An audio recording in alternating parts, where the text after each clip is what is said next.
Ibinyamakuru biratubwira amakuru y'ibibera ku isi, abanyapolitike bakatubwira imigabo n'imigambi yabo, abandi nabo bakatubarira inkuru zabo n'ababo. Nyamara ariko hari andi makuru batatubwira.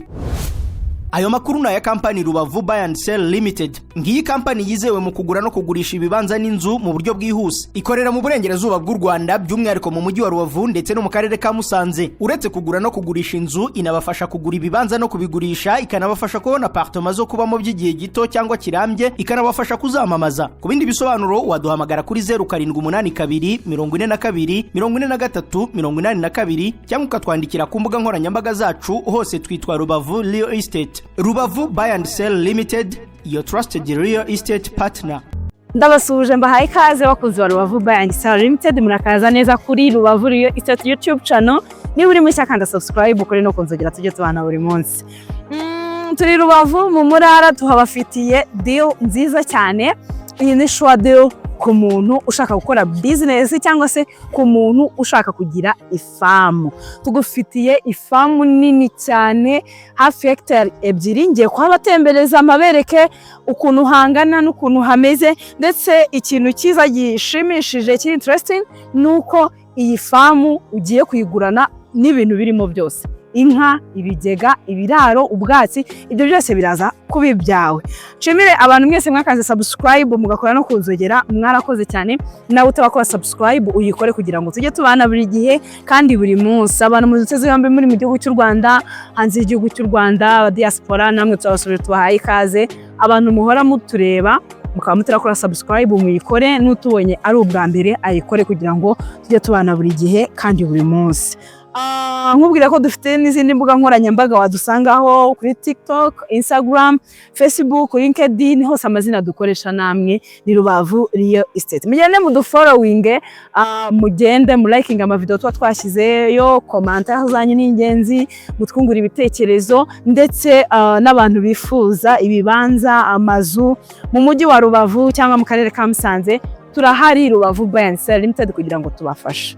So tugiye gutangira tuzenguruke iyi famu yose. Ifite metero kare 9,700. Haraburaho gato ngo huzure hectare 2. Turahera kuri izi nka kuko ni izi nka ziri muri iyi famu. Hari izi nka ngiye kwereka ubunini bw'iyi famu, murebe kuntu hangana n'uburyo ari hanini. Ahantu hose wakwibaza ngo turi kuhatangira ngahe. Turi kuhatangira $250,000 zifite ibiganiro. Ayo mafaranga rwose ukayazana tukaguhereza iyi famu yose ingana gutya, irimo izi nka, hakaba harimo ibiraro, harimo ibigega by'amazi, ibintu byose birimo. Ntimugire impungenge, ngiye kubibereka. Uko mubona turimo tuyigenda nuko nguko ingana, ubunini bwarangira ngo muri kubona. Izi nka zo zirimo nazo muri kuzireba, amaso ari kubihera. Tugiye kuyizengurukana, tugende turebe ahari ibiraro, tugende turebe aho batera ubwatsi. Ikindi nuko ahangaha hari hanini cyane, wahakorera n'andi maproje atandukanye. Ushobora kuhakorera amaproje y'ubuhinzi, ukaba wahahinga n'imbuto, ibinyomoro, amaronji, nyine ukahakorera business zitandukanye kandi unahafite ifamu. Dore igice cya mbere ni iki ngiki, ngira ngo cyose muri kukibona. Turakomezanya rero, turakomezanya nkomeze mbereka uburyo ari hanini cyane, ndetse izi nka zo naziberetse, ariko dufite n'indi side irimo inka. Ikindi gice nacyo kirimo inka, nacyo tugiye kugenda ibereke ukuntu kingana n'uburyo naho ari hanini. Urumva ni inka imaze igihe gito ibyaye, maybe ushobora kuba ariyo mpamvu itari kumwe n'izindi right now. So ikindi gice dore ni iki ngiki, naho harimo inka ndetse n'utunyana, as you can see, nkuko muri kubona kuri screen yanyu. Tugiye gukomezanya tuzamuke tugende ahantu haba ibiraro, naho muharebe. Ngira ngo murahabona murabona kuri ekara yanyu ko ariyo turi kwerekeza. Aho nahereye mwahabonye metero kare ni 9,700. Ubwo ni hafi hectare 2. Twatangira $250,000 zifite ibiganiro, ukagura ifamu n'ibirimo byose bakabiguhereza. Ibyangombwa byose birahari, ugura uhita ukorerwa invitation. So ibigega by'amazi ngira ngo nabyo ngiye kugenda mbibereke. Aha hari amazi ajyana, hari tiyo ijyana amazi aho inka zigomba kunywera amazi. Turakomezanya mu biraro, mbereke ukuntu naho ari hanini ari ndetse ari heza inka zigomba kugira iki iyo zinjiyemo zibamo zisanzuye. As you can see ibiraro ngibi nibutsa ko ifamu ikomeje ikazamuka no hakurya muri kuhareba kuri screen ngira ngo murabona ko naho aharimo. Turakomezanya mbereke n'ahantu hahinze ubwatsi ndetse mbereke ikintu cyose kiri muri iyi famu. Hano naho inka ziba ziri ndetse naho bazigaburira ahangaha ngira ngo murabona ko yatiyo ijyanaho inka zinywera amazi ngira ngo muri kuhabona. Twaza gukomezanya mbereke n'ahandi hantu hubatse ibigega. So as you can see turakomezanya aho ubwatsi naho buhinze. Nahabatembereje nahaberetse hose ndetse naberetse n'ibintu byose navuze inka aho inka ziba aho zirira ubwatsi aho amazi ari. So tugeze ahubakiye ibigega. Muri cya gihe amazi aba yarabuze cya gihe amazi nyine mu gihe cy'izuba hari ahantu hari umugezi usanzwe ndetse hakaba hari n'ikindi kigega bubatse kigira iki n'ikindi kigega bubatse kiba kirimo amazi ku buryo inka zidashobora kugira ikibazo cy'amazi mu gihe cy'izuba. Icyo kigega dore ni iki nje kubereka. Ikigega ni iki urumva imvura iba yaraguye amazi akazamo hano kikuzura. Ni kinini cyane ntago ushobora kuba warebayo guhaheze ni hanini cyane cyane. Hari n'amazi aba yandi baba baranyuje mu itiyo bagashyiramo kugira ngo igihe cy'izuba inka zitazigera zicwa n'umuntu. So tugiye gukomezanya ahandi hantu hahinze ubwatsi. Aha hantu navuze ngo ushobora kuhakorera amaproje atandukanye. Ushobora kuba wahakorera proje z'ubuhinzi, ukaba wanahakorera proje zindi zitandukanye atari guhinga gusa cyangwa se atari guhinga gusa atari korora gusa, wakorera amaproje atandukanye. Ushobora kuba wakorera proje y'ubuhinzi ukahororera ibintu byose bihari. Ngira ngo murabona ko iyi n'indi side ihinzemo ubwatsi ariko harimo n'indi proje y'ibinyomoro. So igihe uzabuje kugura n'ibinyomoro bikirimo nabyo bizaba ibyawe kuko nabyo biri mu ifamu. Turakomezanya mbereke ahantu hose hagarukiye naho mabereke. So nkuko muri kubibona rero turakomezanya tuhatembere. Ubunini bwaho mwabubonye hafi hegitari 2,250,000 zifite ibiganiro. Ni Rubavu mu Murara. Ni ahantu heza, ni ahantu hacecetse, ni ahantu hatari urusaku. Ushobora gukorera imishinga yawe yose uko yabingana bikagenda neza. Kandi Rubavu Buy and Sell Limited tubigufashamo byose kugera birangiye.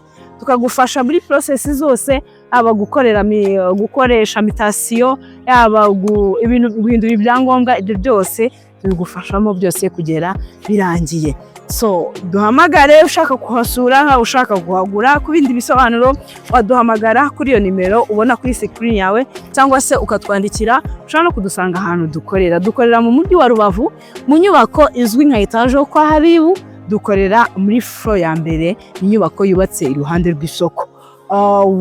Ushobora no kudusanga ku zindi mbuga nkoranyambaga dukoresha Rubavu Real Estate, yaba kuri TikTok, Instagram, Facebook, LinkedIn, hose dukoresha amazina amwe. No kuri TikTok no kuri YouTube dukoresha Rubavu Real Estate. So ifamu yacu ni kuzamuka, ukazamuka ukagera ine ruguru. Waje kuhasura nibwo wabona ubunini bwaho neza, ariko yango nagerageje kubereka buri kintu cyose kiri muri iyi famu. So ngira ngo murabibona imbibi nizi kugera ira ruguru, ukagenda ukazenguruka ukarenda ugera aho twatangiriye. Ngira ngo mwabibonye byose, inka naziberetse, mbereka ibigega, mbereka ibiraro, mbereka buri hantu hose nahaberetse. Ngira ngo nta kintu sinasigaje kubereka. So turaza kugendana mbereke n'ahandi hantu ushobora kuba wagura abantu bakorera iyi famu cyangwa se abantu bita ku nka, abashumba ahantu bashobora kuba bitewe nyine na projet ufite.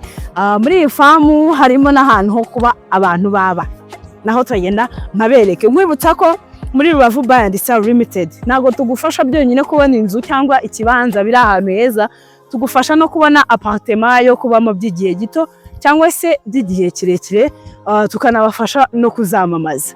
Ikindi tugufasha nuko tugufasha guhitamo ahantu heza, ahantu hakubereye, ahantu hatazagushyira mu bibazo, yaba mu karere ka Rubavu, yaba mu karere ka Musanze, tukakubonerayo inzu nziza cyangwa se ikibanza cyiza biri ahantu heza, ahantu hagendanye n'ubushobozi bwawe ariko ahantu wifuza. Tukanatanga n'izindi service zose zitangwa n'ama real estate, tuguhereza n'inama, duhereza inama ku bantu bashaka gushora imari muri real estate. Rubavu Bar and Star Limited izo service zose turazitanga. Uduhamagare, utwandikire cyangwa se unadusange ahantu dukorera, abakuri kuduhamagara kuri WhatsApp, twandikira message zisanzwe, kuduhamagara bisanzwe, aho hose watubona. So ambereke andi mazu ari muri iyi famu. Impamvu ndimo ndabereka byose nuko uwugura iyi famu ibintu byose birimo bihita biba ibye. N'amazu, dore n'amazu n'aya ngaya ntago aruzura neza, ariko habikwamo ibintu byinshi, ashobora kubikwamo n'ibindi bintu bitandukanye ngira ngo mwahabonye. Ifamu yacu niyi, ibigega nabiberetse murabona kuri ekara yanyu. Muduhamagare cyangwa se mutwandikire, abashaka visite, ushaka kuhagura, ushaka kugira ikindi kintu usobanuza, duhamagare utubone. Rubavu Bar and Star Limited turizewe cyane mu kugura no kugurisha ibibanza n'amazu mu buryo bwiza bwizewe kandi bwihuse. Tukanabafasha guhuza abakiriya, abaguzi ndetse n'abagurisha mu buryo bwiza bwizewe kandi bwihuse. Tukabafasha kubona amapartema yo kubamo by'igihe gito cyangwa se by'igihe kirekire, tukabafasha no kuyamamaza. Muduhamagare cyangwa mutwandikire, mudusanga aho dukorera. Rubavu Bar and Star Limited, your trusted real estate partner, we always here for you.